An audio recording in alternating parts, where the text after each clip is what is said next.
വളരെ സന്തോഷത്തോടുകൂടി അതിലേറെ അഭിമാനത്തോടുകൂടി ചെയ്യുന്ന ഒരു വീഡിയോ ആണ്. ഞാൻ കഴിഞ്ഞ വീഡിയോ പറഞ്ഞു നിർത്തിയിരുന്നത് മുഹമ്മദ് നസീം എന്ന് പറയുന്ന ഒരു വ്യക്തിയെ പറ്റിയിട്ടുള്ള അപ്ഡേറ്റ്സ് പറയാമെന്ന് പറഞ്ഞിട്ടായിരുന്നു.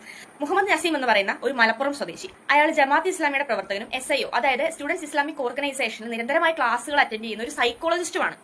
ഇന്ത്യ പാക് സംഘർഷങ്ങളുമായിട്ട് ബന്ധപ്പെട്ട് ഇൻസ്റ്റാഗ്രാമിൽ വരുന്ന വീഡിയോസിനടിയിൽ നിരന്തരമായിട്ട് ഇന്ത്യക്ക് എതിരായിട്ട് ഭീകരവാദ പ്രവർത്തനങ്ങളെ സപ്പോർട്ട് ചെയ്യുന്ന രീതിയിൽ പാകിസ്ഥാൻ ചെയ്തത് ശരിയാണ് എന്നുള്ള രീതിയിലുള്ള സന്ദേശങ്ങൾ പ്രചരിപ്പിക്കുകയായിരുന്നു അയാളുടെ പ്രധാന പരിപാടി. ഇന്ത്യൻ സൈന്യം അങ്ങോട്ട് കയറി ചൊറിഞ്ഞു, തിരിച്ച് അതുകൊണ്ട് അണ്ണാക്കിൽ കിട്ടി.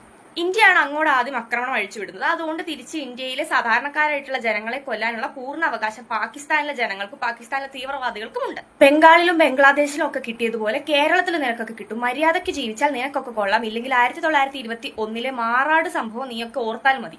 ഇതുപോലുള്ള വാദങ്ങളൊക്കെയാണ് അണ്ണന്റെ മെയിൻ ആയിട്ടുള്ള കാര്യങ്ങൾ. ചുരുക്കി പറഞ്ഞാൽ പാകിസ്ഥാനികൾ ഇന്ത്യയിൽ കയറി ഇന്ത്യയിലെ സാധാരണ ജനങ്ങളെ കൊല്ലുന്നതൊക്കെ ശരിയാണെന്നാണ് അണ്ണൻ പറഞ്ഞു വരുന്നത്. അതുപോലെ കേരളത്തിലുള്ള ഹിന്ദുക്കൾ മര്യാദയ്ക്ക് ജീവിച്ചില്ലെന്നുണ്ടെങ്കിൽ 1921 മാറാടിൽ നടന്നതുപോലെയും ബംഗ്ലാദേശിൽ ഇപ്പൊ നടക്കുന്നത് പോലെയും ബംഗാളിൽ നടക്കുന്നത് പോലെയൊക്കെ ഈ കേരളത്തിൽ ഹിന്ദു വംശഹത്യക്ക് ഞങ്ങൾ വഴിയൊരുക്കും എന്നുള്ള രീതിക്കാണ് അണ്ണൻ എല്ലാ പോസ്റ്റിനടിയിൽ വന്നിട്ട് നമ്മളെ ഭീഷണിപ്പെടുത്തുന്നത്. ഇവന്റെ ഇതുപോലുള്ള കമന്റുകൾക്കെതിരെ ഇൻസ്റ്റാഗ്രാമിലെ പല ഇൻഫ്ലുവൻസേഴ്സിന്റെയും പോസ്റ്റിനടിയിൽ ഇവൻ വന്ന് വളരെ ധൈര്യത്തോടു കൂടി കമന്റ് ചെയ്തത് ഇങ്ങനെയാണ്: കഴിഞ്ഞ 2-3 ദിവസമായിട്ട് ഞാൻ NIAക്ക് വേണ്ടിയിട്ട് ചായയും കാപ്പിയൊക്കെ ഉണ്ടാക്കി ഇവിടെ വെയിറ്റ് ചെയ്തിരിക്കുകയായിരുന്നു. ആ ചായയും കാപ്പിയൊക്കെ തണുത്തുപോയി, നാളെയെങ്കിലും NIA വരുവോടെ എന്ന് ചോദിച്ചിട്ടാണ് ഇവൻ കമന്റ് ചെയ്യുന്നത്. ഇവൻ കുറെ കാലം ഡൽഹിയിലോ UPയിലോ എങ്ങാണ്ടൊക്കെ പഠിച്ചതാണ്. അവിടെ ഇവൻ ഇതേ രാഷ്ട്രീയം പറഞ്ഞിട്ടുണ്ട്. ഇതൊക്കെ പറഞ്ഞിട്ടും അവനെ ആർക്കും ഒന്നും ചെയ്യാൻ പറ്റിയിട്ടില്ല എന്നാണ് ഇവന്റെ മറ്റൊരു വാദം.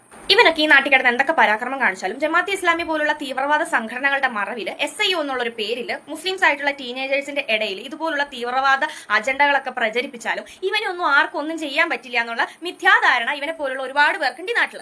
ഇവനെതിരെ നമ്മൾ കേരളത്തിന്റെ പല ഭാഗങ്ങളിലായിട്ട് കംപ്ലൈന്റുകൾ രജിസ്റ്റർ ചെയ്തിട്ടുണ്ടായിരുന്നു. നിലവിൽ ഇപ്പോൾ ഇടുക്കി സൈബർ പോലീസാണ് ഇവനെ അറസ്റ്റ് ചെയ്തിരിക്കുന്നത്. അതും ജാമ്യമില്ലാ വകുപ്പ് പ്രകാരമാണ് അറസ്റ്റ് ചെയ്തിരിക്കുന്നത്. ഇവനെ പോലെ ഈ നാട്ടിൽ എന്ത് കാണിച്ചാലും ചോദിക്കാനും പറയാനും ആരും ഇല്ലെന്നുള്ള വിചാരം ആർക്കെങ്കിലും ഉണ്ടെങ്കിൽ മനസ്സിലാക്കിക്കോളുക, ഇത് ഇന്ത്യയാണ്. ഇത് ഹിന്ദുവിന്റെയും മുസൽമാന്റെയും ക്രിസ്ത്യാനിയുടെയും ഇന്ത്യയാണ്. ന്യൂനപക്ഷമല്ലേ എന്ന് കരുതി ഇവനെ പോലുള്ളവരെ തലയിലെടുത്ത് താലോലിക്കുന്ന ഒരു ഗവൺമെന്റ് അല്ല ഇന്ന് ഇന്ത്യ ഭരിക്കുന്നത് എന്ന് ഓർത്താൽ നിനക്കൊക്കെ കൊള്ളാം. നിലവിൽ ഇപ്പോൾ പൈനാവിലുള്ള സൈബർ പോലീസ് സ്റ്റേഷനിലാണ് ഇവനെ കസ്റ്റഡിയിൽ എടുത്തിരിക്കുന്നത്. മുട്ടം കോടതിയിലേക്കാണ് ഇവനെ കൊണ്ടുവരാൻ പോകുന്നത്.